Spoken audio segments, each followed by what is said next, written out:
distinguished guests, members of the media, ladies and gentlemen. I welcome you to today's ceremony where 4 documents will be exchanged. The first document is a joint statement on early harvest of upgraded comprehensive economic partnership agreement. This will be exchanged on the Republic of Korean side by His Excellency Kim Han-chung, Minister for Trade, Industry and Energy, and on the Indian side by Shri Suresh Prabhu, Minister of Commerce and Industry and Civil Aviation.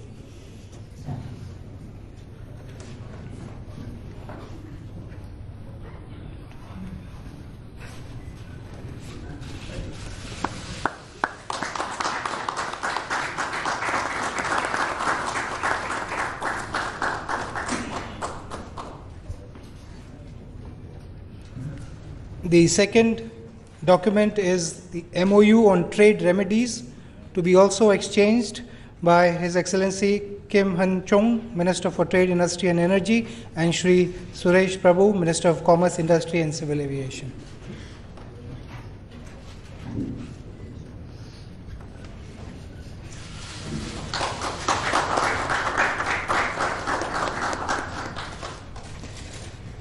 Ladies and gentlemen, the third MOU is a departure from usual practices.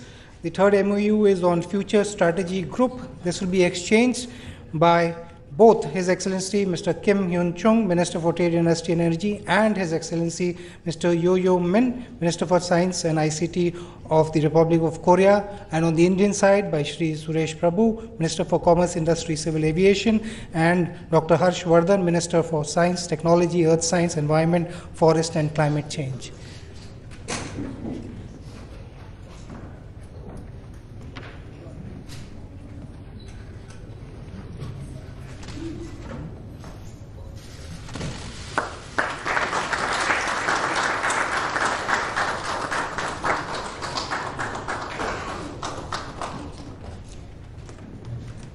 The fourth document is the Cultural Exchange Program for the period 2018-2022 to be exchanged by the Minister of Foreign Affairs of the Republic of Korea, Her Excellency Ms. Kang Kyun-hwa, and Dr. Mahesh Sharma, Minister of Culture, Environment, Forest and Climate Change.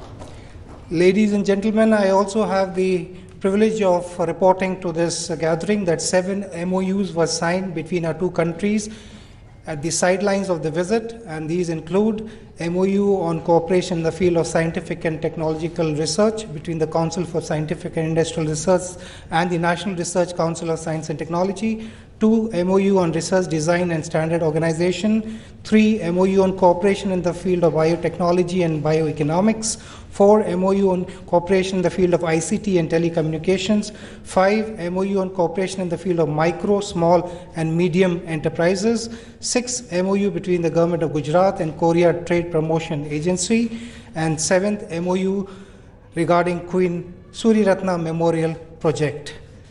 Excellencies, ladies and gentlemen, this concludes the signing of agreement ceremony. I now request the spokesperson of the External Affairs Ministry to conduct the proceedings from here on.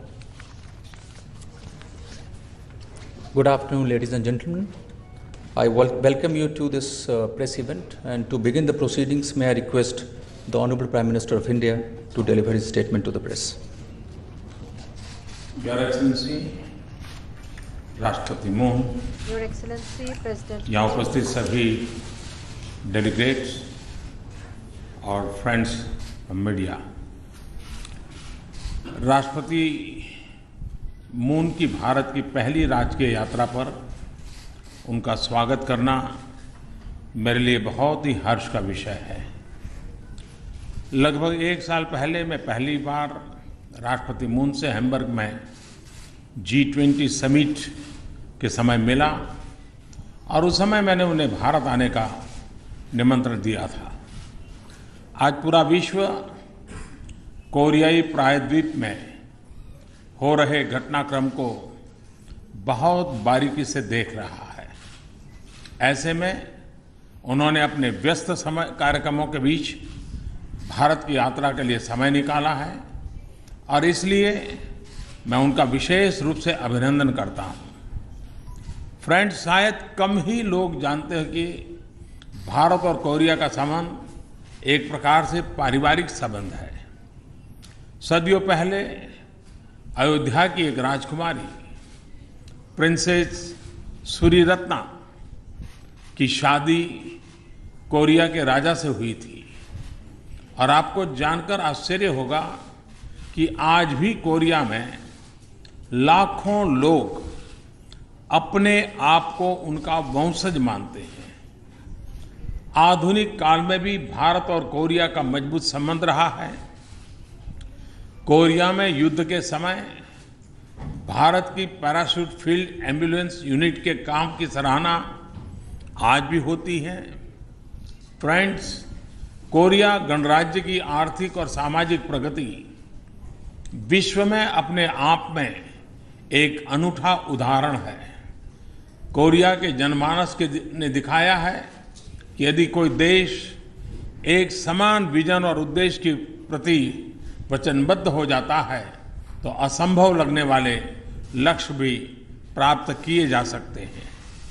Korea की यह प्रगति भारत के लिए भी प्रेरणादायक है और ये बहुत प्रसन्नता का विषय है कि कोरिया की कंपनियों ने भारत में न सिर्फ बड़े स्तर पर निवेश किया है बल्कि हमारे मेक इन इंडिया मिशन से जुड़कर भारत में रोजगार के अवसर भी पैदा किए हैं।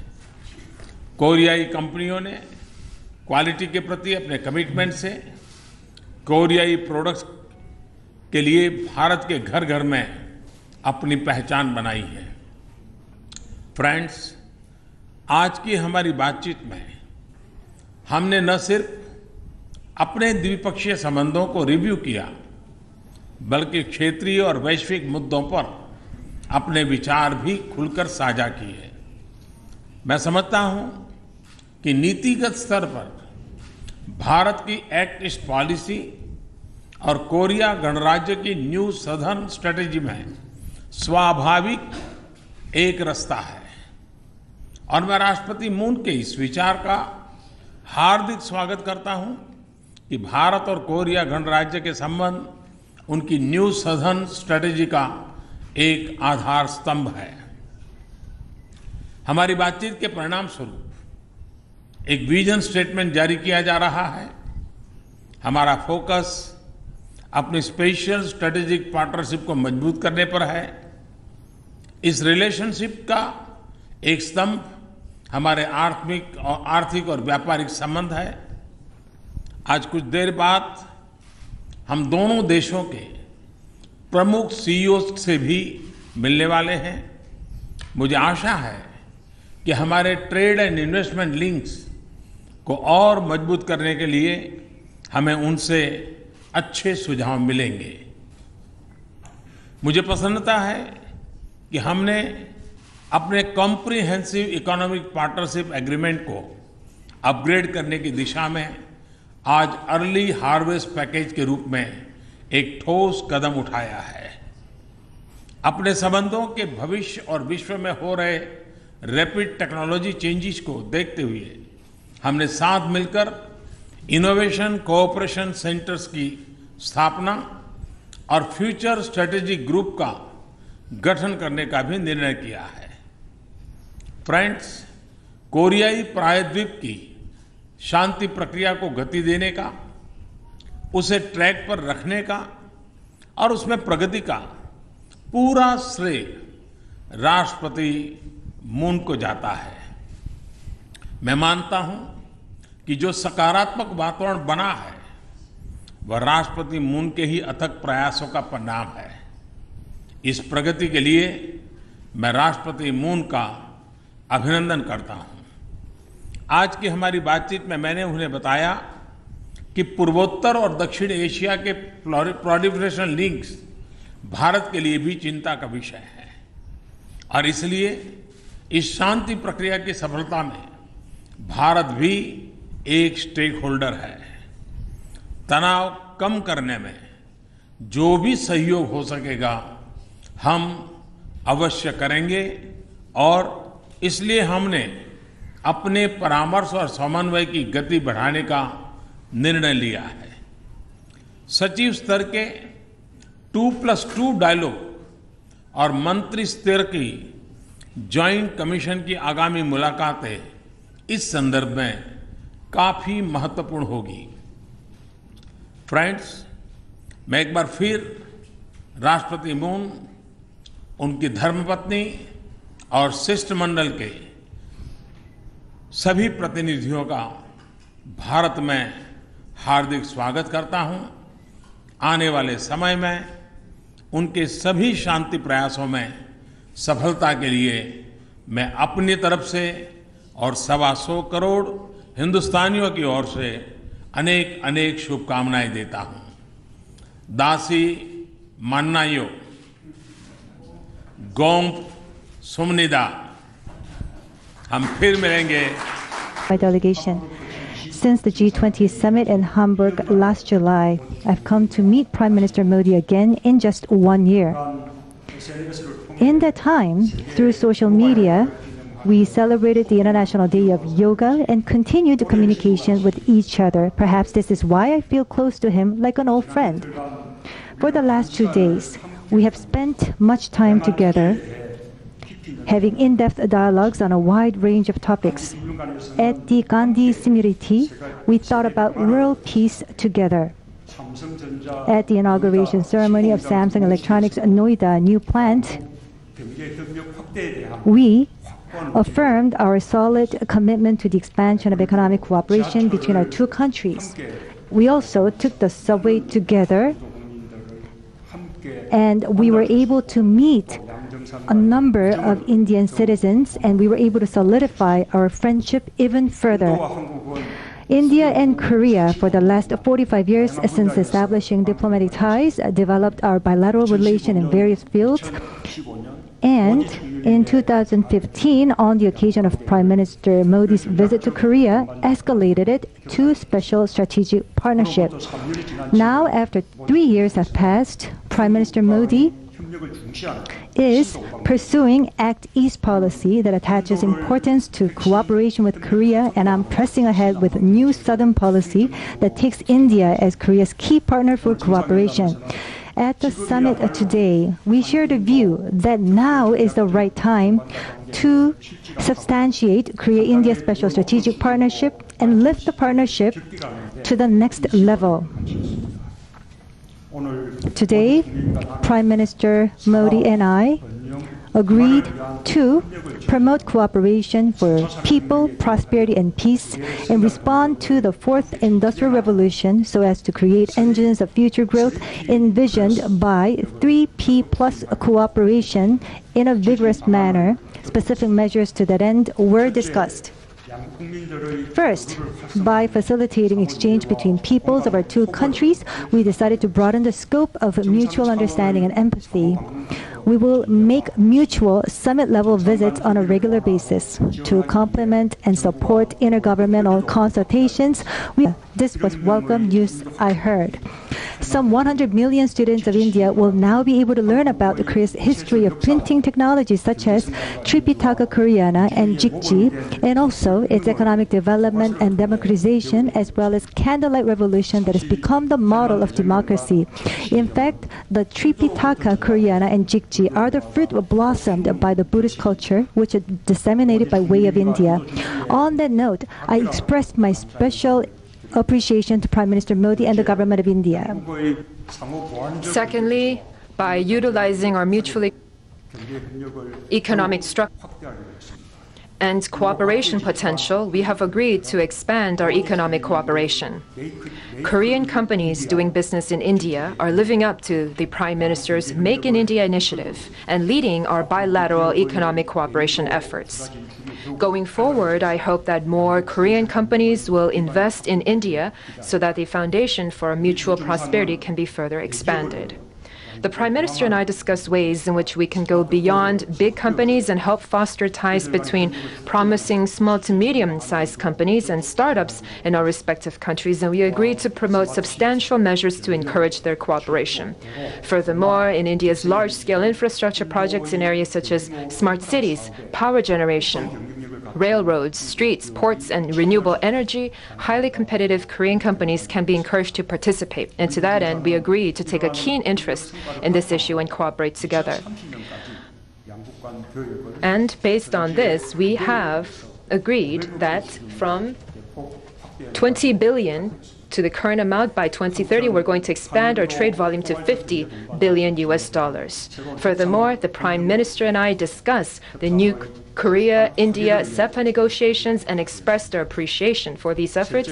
We agreed to work together for the early conclusion of the negotiations. Thirdly, for peace and security on the Korean Peninsula, South Asia, and the world, the Prime Minister and I agreed to work ever closer in cooperation.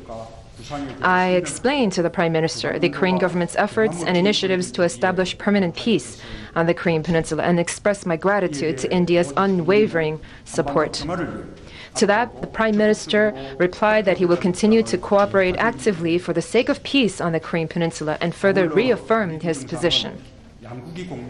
Furthermore, based on the shared values of trust and freedom, we have decided to expand our diplomatic and security cooperation. In that end, in the field of defense industries, we have agreed to also further our cooperation going forward.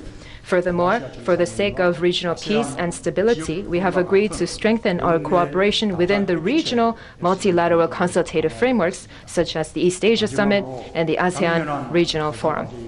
Lastly, as for the imminent challenge facing us with the fourth industrial revolution, we agreed to establish a cooperation platform to respond to these issues together. India has excellent software capabilities and a talented ICT workforce, and Korea has rich experience with expertise in manufacturing and commercialization technologies. And if we can bring these strengths together, that will further upgrade our competitive edges and our future growth engines in the fields of AI, electric vehicles, ICT, IoT, aerospace, biotechnology, and other advanced science and technology areas. We agreed to expand the cooperation of our country's research institutions. Prime Minister Modi and I have reflected the agreements and deliberations we had during the summit meeting on the Korea-India Vision Statement, which we adopted as a statement of the future vision of our bilateral relations. I hope that these specific measures can be carried out as soon as possible so that the peoples of our countries can reap the benefits. Through this state visit to India, I hope that we can open a new era for bilateral strategic cooperation. The regular consultations between our two heads of state will mark the starting point in those efforts. I will eagerly await Prime Minister Modi's visit to Korea in 2020. Until then, I hope we can continue our close communications in various multilateral summits and through online channels. Once again, I express my deepest gratitude to Prime Minister Modi and the people of India for their friendship and warm welcome. Thank you. Thank you, Excellency. This concludes our press event. Thank you all for joining.